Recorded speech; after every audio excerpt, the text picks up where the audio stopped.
Hello दोस्तों, मैं अर्जमान सिंह स्वागत करता हूं आपका आज की वीडियो में।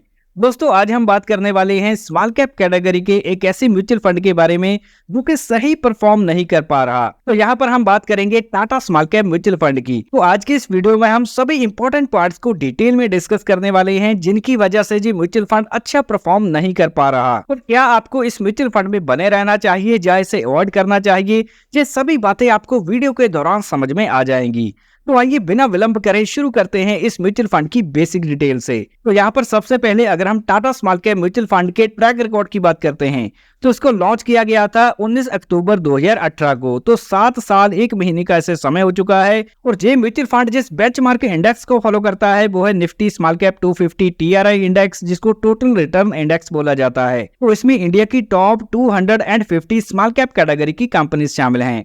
तो यहाँ पर अगर हम एजीएम साइज देखें तो इसका 11,410 करोड़ का हो चुका है और वहीं एनएवी का प्राइस है 41 रुपए का और एक्सपेंस रेशियो यहाँ पर है 0.34% की। तो सालाना हमारे फंड को मैनेज करने के लिए हम जो फंड हाउस को पे करते हैं उसको बोला जाता है एक्सपेंस रेशियो। और यहाँ पर लॉक इन पीरियड तो किसी प्रकार का नहीं है, लेकिन एग्जिट लोड एप्लीकेबल है। अगर आप 1 महीने के अंदर अंदर ही की गई इन्वेस्टमेंट को रिडीम करते हैं तो ½ % का एग्जिट लोड लगेगा। और इस म्यूचुअल फंड में एक ही इन्वेस्टमेंट ऑप्शन उपलब्ध है और वो है SIP का, जो कि 500 रुपए से स्टार्ट करी जा सकती है और इसमें लमसम इन्वेस्ट नहीं किया जा सकता। तो चलिए गौर करते हैं लॉन्च टाइम से लेकर अब तक की इस म्यूचुअल फंड की परफॉर्मेंस पर।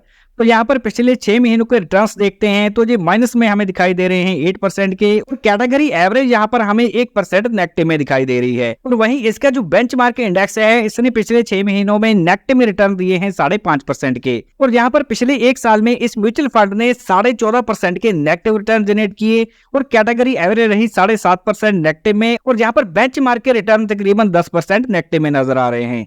तो ओवरऑल आप देखेंगे कि 6 महीने के और 1 साल के शॉर्ट टर्म पीरियड में इस म्यूचुअल फंड ने काफी बुरा परफॉर्म किया है, अपनी कैटेगरी एवरेज से जी काफी नीचे चला गया है। और अगर हम 3 साल की एवरेज ग्रोथ परसेंटेज देखते हैं तो ये निकल के आती है 16.27% की, कैटेगरी एवरेज है 18.73% की और यहाँ पर बेंचमार्क के रिटर्न है 19% के। तो ओवरऑल आप देखेंगे कि 6 महीने और 1 साल के टाइम पीरियड में इसने काफी बुरा परफॉर्म किया और 3 साल की एवरेज रिटर्न भी यहाँ पर कैटेगरी एवरेज से कम दिखाई दे रहे हैं। लेकिन जब हम 5 साल की मीडियम टर्म में देखते हैं तो जी एनुलाइज रिटर्न निकल के आते हैं 25.70% के, कैटेगरी के 23.5% के और बेंचमार्क के रिटर्न है 22.5% के। तो 5 साल की मीडियम टर्म में इसने अपनी कैटेगरी एवरेज एंड बेंचमार्क को आउट परफॉर्म किया है। और वहीं जब से जी म्यूचुअल फंड लॉन्च हुआ है तब से लेकर अब तक की बात करें तो ये 22.17% के एनुलाइज रिटर्न है और कैटेगरी के एवरेज रिटर्न है 19.68% के और यहाँ पर बेंचमार्क के रिटर्न है 17.5% के एनुलाइज रिटर्न। तो ओवरऑल इस म्यूचुअल फंड ने 5 साल और 7 साल के टाइम पीरियड में अपनी कैटेगरी और बेंचमार्क को आउट परफॉर्म किया है। लेकिन अगर हम 6 महीने से लेकर 3 साल के टाइम पीरियड की बात करते हैं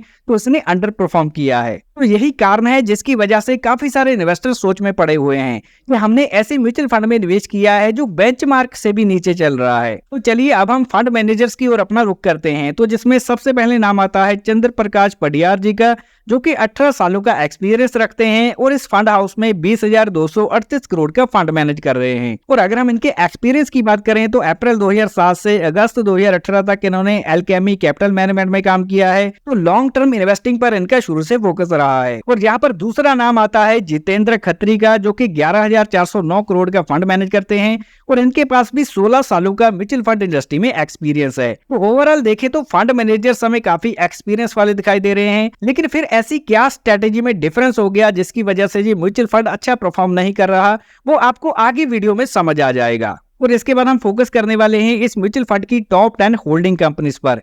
तो जिसमें सबसे पहले नाम आता है तेगा इंडस्ट्री का, जो कि 4.5% की होल्डिंग है, IDFC बैंक में 4%, सुदर्शन केमिकल में 4%, उषा मार्टिन 4% और किर्लोस्कर न्यूमेटिक में भी 3.5% की एलोकेशन है। और यहाँ पर Godrej industries 3.5%, BASF, CE Infosystem, time Technoplast और नेटवर्क पीपल सर्विसेज में भी 2.22% की एलोकेशन दिखाई दे रही है। और यहाँ पर अभी हम देखने वाले हैं सेक्टर वाइज एलोकेशन, जिस पर आपको खास ध्यान देने की जरूरत है। अगर हम मेटल एंड माइनिंग सेक्टर की बात करें तो इसमें तकरीबन 15% की एलोकेशन की जा चुकी है और इसके बाद सर्विसेज सेक्टर में 15% और केमिकल सेक्टर में 10%।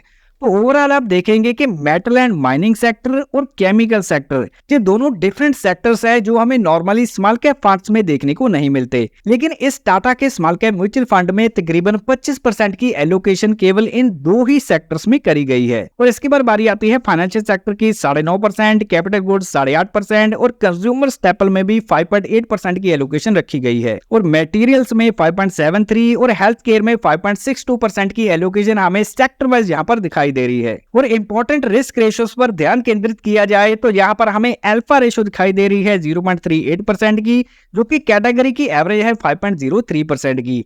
तो यहाँ पर कैटेगरी एवरेज से इस म्यूचुअल फंड ने काफी लोअर अल्फा जनरेट किया है पिछले 3 सालों में, जो कि इसकी अंडर परफॉर्म स्थिति को दर्शाता है। और इसके बाद शार्पी रेशियो हमें बताती है कि कितना रिस्क लेकर रिटर्न जनरेट किया गया है। तो यहाँ पर नंबर जितना बड़ा होगा उतनी रिस्क की मात्रा कम होती है। तो कैटेगरी की शार्पी रेशियो है 6.16 की और इसकी है 0.70 की।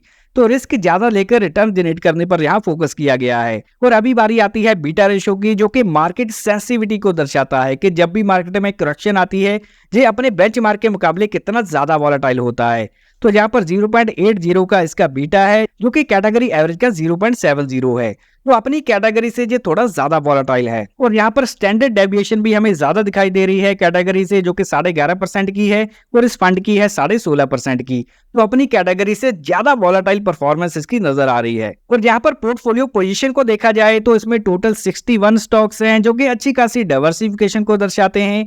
और इसके बाद टॉप 5 स्टॉक्स में 20% की एलोकेशन है और टॉप 10 स्टॉक्स में 33 और टॉप 20 में 53% की एलोकेशन दिखाई दे रही है। और इसके बाद अगर हम टर्नओवर रेशियो की बात करें, जितनी कम होती है टर्नओवर रेशियो उतना ही पोर्टफोलियो स्टेबल माना जाता है। तो यहाँ पर एक साल में फंड मैनेजर 15.5% तक पोर्टफोलियो को चेंज कर देते हैं बाय एंड सेलिंग करके, जो कि काफी डिसेंट टर्नओवर रेशियो है, जो कि ये बताती है कि पोर्टफोलियो काफी स्टेबल है। और इसके बाद अगर हम कैश होल्डिंग की बात करें तो फंड मैनेजर्स के पास 9.20% कैश होल्डिंग में पड़ा है, जो आने वाले टाइम में सही अपॉर्चुनिटी देखकर निवेश किया जा सकता है। लेकिन यहाँ पर वैल्यूएशन के हिसाब से देखें तो फंड की प्राइस टू अर्निंग रेशियो है 33 की और जो बेंचमार्क इंडेक्स है निफ्टी स्मॉल कैप 250 टीआरआई, इसकी प्राइस टू अर्निंग रेशियो है 28.60 की और कैटेगरी एवरेज है तकरीबन 34 की। तो अपनी कैटेगरी एवरेज के आसपास ही हमें इसकी प्राइस टू अर्निंग रेशियो दिखाई दे रही है। लेकिन अगर हम बेंचमार्क से कंपेयर करते हैं तो इसके वैल्यूएशन हमें हाई पर दिखाई दे रहे हैं। ओवरऑल देखें तो ये फंड हमें वैल्यूएशन के हिसाब से थोड़ा महंगा दिखाई दे रहा है। और दोस्तों इसके बाद का जो सेक्शन है वो काफी महत्वपूर्ण है, जिस पर आपको ध्यान केंद्रित करने की जरूरत है। ऐसे कौन से कारण हैं जिनकी वजह से टाटा स्मॉल कैप अच्छा परफॉर्म नहीं कर पा रहा। तो यहाँ पर सबसे पहला कारण हमें जो दिखाई दे रहा है वो है इसकी 25% तक की एलोकेशन केवल metal and mining and chemical sector पर। तो ये ऐसे सेक्टर हैं जिनकी ज्यादातर मात्रा हमें किसी भी अच्छी क्वालिटी के स्मॉल कैप फंड में दिखाई नहीं देती। तो अलग तरह की अप्रोच फंड मैनेजर्स द्वारा की गई है। और यहाँ पर जो दूसरा पॉइंट है वो हमें ये दिखाई दे रहा है कि मार्केट कैप वाइज यहाँ एलोकेशन केवल स्मॉल कैप पर ही फोकस की गई है। जैसे कि आप देखेंगे कि स्मॉल कैप कंपनीज में 83% की एलोकेशन है और जहां पर मिड कैप में 7.5% की और लार्ज कैप्स में किसी भी प्रकार की एलोकेशन नहीं रखी गई, जिससे मार्केट करेक्शन के दौरान पोर्टफोलियो में थोड़ी स्टेबिलिटी बन सकती है। तो केवल स्मॉल कैप कंपनीज पर ही ज्यादा फोकस करने के कारण और लार्ज कैप्स में जीरो फोकस करने के कारण इसमें हमें दूसरे स्मॉल कैप फंड्स के मुकाबले ज्यादा गिरावट देखने को मिल रही है। और इसके बाद एक रीजन ये भी जुड़ा हुआ है कि जो स्मॉल कैप इंडेक्स है वो पिछले 1-1.5 साल से अच्छा परफॉर्म नहीं कर रहा है। जब से मार्केट में करेक्शन शुरू हुई है सितंबर 2024 से लेकर अगर हम अब तक की बात करें तो स्मॉल कैप्स में हमें लगातार गिरावट देखने को मिली है। यहाँ पर आप देखेंगे कि पिछले 1 साल में ये गिरावट तकरीबन 10% से ऊपर पहुंच चुकी है। तो ये भी एक कारण है जिसकी वजह से स्मॉल कैप फंड्स अच्छा परफॉर्म नहीं कर पा रहे। लेकिन ये जो टाटा का स्मॉल कैप है ये अपनी कैटेगरी से भी काफी बुरा परफॉर्म कर रहा है, जिसकी वजह से इन्वेस्टर्स का ध्यान इस पर बना हुआ है। तो चलिए आगे एक और कारण देख लेते हैं। तो यहाँ पर जो पोर्टफोलियो का एक्सपोजर है वो US dependent and export oriented sector पर किया गया है।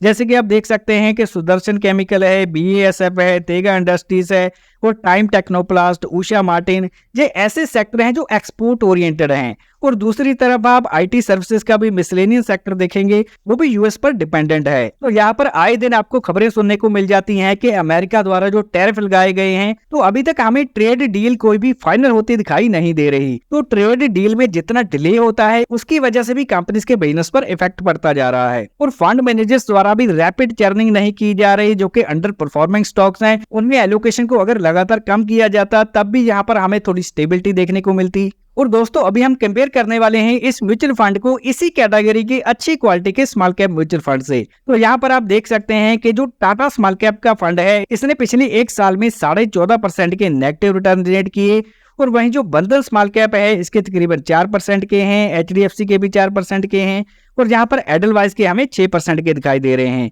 और जो निप्पॉन इंडिया का स्मॉल कैप फंड है उसने भी 8.5% के नेगेटिव रिटर्न जनरेट किए हैं। तो ओवरऑल अगर हम इन सारे फंड से कंपेयर करके देखते हैं तो टाटा स्मॉल कैप ने काफी बुरा परफॉर्म किया है, जो कि आप यहाँ ब्लू लाइन में देख सकते हैं। ये टाटा स्मॉल कैप की परफॉर्मेंस है जो कि दूसरे फंड्स के मुकाबले काफी बुरी दिखाई दे रही है पिछले 1-1.5 साल में। तो दोस्तों यहाँ तक हमने Tata small cap mutual fund अच्छा परफॉर्म नहीं कर रहा, इसके पीछे जो मेन कारण है उन पर अच्छी तरह से डिस्कस कर लिया है। तो अभी आपके सामने ये सवाल होगा कि क्या हमें इस म्यूचुअल फंड में बने रहना चाहिए या इसे अवॉइड करना चाहिए। तो आइए हम इंपॉर्टेंट पॉइंट्स को समझ लेते हैं। जैसे कि लॉन्च टाइम से लेकर अगर हम अब तक की बात करते हैं तो इस म्यूचुअल फंड ने काफी बढ़िया एनुअलाइज्ड रिटर्न जनरेट किए हैं, कैटेगरी एवरेज को बीट किया है, और यहाँ पर हमें कैटेगरी एवरेज के मुकाबले लोअर एक्सपेंस रेशियो देखने को मिल जाती है, तो जिसकी वजह से नियर टर्म में कोई ज्यादा रिस्क देखने को नहीं मिल रहा।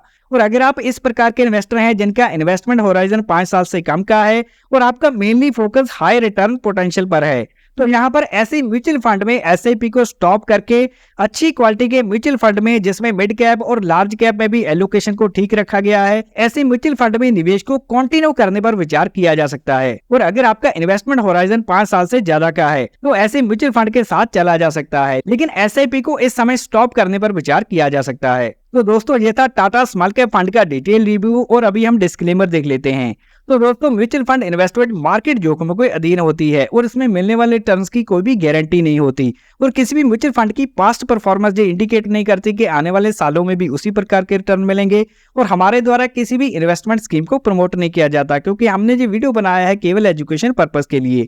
तो कोई भी इन्वेस्टमेंट करने से पहले अपने फाइनेंशियल एडवाइजर से कंसल्ट करें और इन्वेस्टमेंट से रिलेटेड सभी डॉक्यूमेंट्स को ध्यान से पढ़ें। और अगर ये वीडियो जानकारी से भरपूर लगा हो तो इसको लाइक जरूर करें, दोस्तों के साथ ज्यादा से ज्यादा शेयर करें। वीडियो पूरा देखने के लिए मैं जवान सिंह आपका धन्यवाद करता हूं। मिलते हैं अगले वैल्यूएबल वीडियो में।